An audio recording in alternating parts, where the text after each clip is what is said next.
बिस्मिल्लाहिर्रहमानिर्रहीम। मैं और अख़ुवत की हमारी सारी टीम इस वक्त एक गांव में है। इस गांव का नाम आकू वाला है और ये तकरीबन 15 किलोमीटर दूर है कसूर शहर से। तो ये पीछे जो आपको नज़र आ रहा है ये पानी ही पानी है और ये दरिया सतलज चंद कदम के फासले पे बहता है और उससे फिर पानी निकला और उसने ये इस इलाके में 3 छोटी छोटी बस्तियां हैं जिनमें 150 घराने और तकरीबन 1000 अफराद रहते हैं।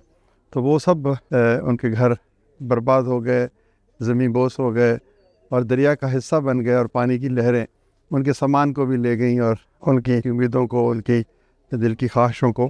तो बड़ा दुख हुआ, लेकिन बहरहाल दुख जो है मुआख़ात से ही ख़त्म हो सकता है, मोहब्बत से ही ख़त्म हो सकता है, ईसार और कुर्बानी से ही ख़त्म हो सकता है, इन बहन भाइयों को अपने साथ मिलाने से ही ख़त्म हो सकता है। तो आज अख़ुवत की टीम ने इनको बड़ी इज़्ज़त और वक़ार के साथ इनकी दहलीज़ पे खाने पीने का, राशन का कम अज़ कम 1 महीने का बंदोबस्त किया तमाम घरानों के लिए। कुछ घराने रह गए, उनको भी इंशाअल्लाह 1-2 रोज़ के अंदर पहुँचाएँगे। दूसरा हमारा काम यह है कि अभी यहाँ पर बारिश का भी इम्कान है और इनको खैमों की ज़रूरत है, तो इंशाअल्लाह 1 दिन के अंदर, 2 दिन के अंदर खैमों का भी बंदोबस्त होगा।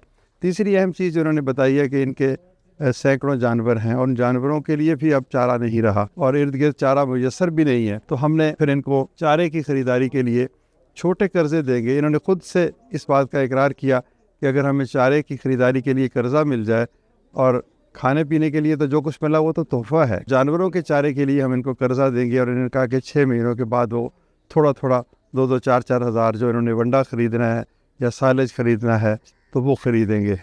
तो फिर चौथे मरले में हम 2-3 महीनों के बाद तीनों बस्तियों का एस्टीमेट लगाएंगे, एक एक घर को जाके देखेंगे और घरों की तामीर के लिए भी इनको कर्ज़े देंगे और बग़ैर सूद के कर्ज़े देंगे।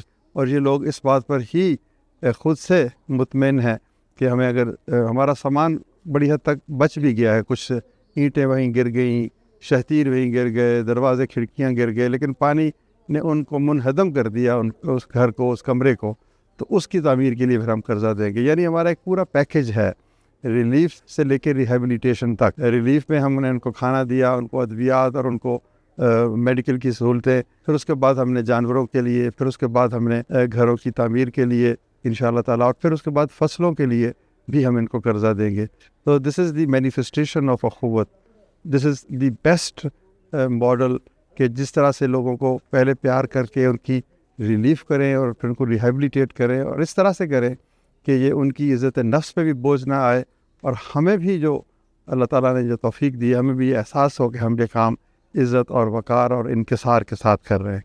तो मैं अख़ुवत की टीम की जितनी भी तारीफ़ करूँ कम है। इन इलाकों में आना, अब यहाँ पर सांप भी हैं, बिच्छू भी हैं, मौसम भी ख़राब है, तो ये बस्ती बस्ती जाकर खैर का, नेकी का और मुवाख़ात का ये पैगाम दे रहे हैं।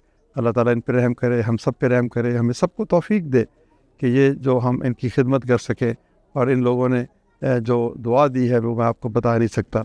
वो दुआ मेरे लिए नहीं है सिर्फ़, वो अख़ुवत के साथियों के लिए नहीं है सिर्फ़, वो हर उस शख्स के लिए है जो इनकी मदद के लिए तड़प रहा है, जिसको रात को नींद नहीं आती कि मैं तो एक पुरसुकून कैफ़ियत में अपने घर में अपने आफ़ियत कदे में हूँ और ये लोग खुली छत के नीचे बैठे हैं, नीचे से भी पानी और ऊपर से भी पानी। और इसके लिए हम अपने तमाम डोनर्स के मशकूर हैं कि उन्होंने ये इस दर्द को महसूस किया। और हुकूमत के जो अदारे हैं वो काम कर रहे हैं, उनको भी हमें तहसीन की निगाह से देखना चाहिए। लेकिन ये सारे काम सिर्फ़ हुकूमत नहीं कर सकती जब तक कि हर शख्स उठकर इनको अपनाइयत का पैगाम नहीं देगा।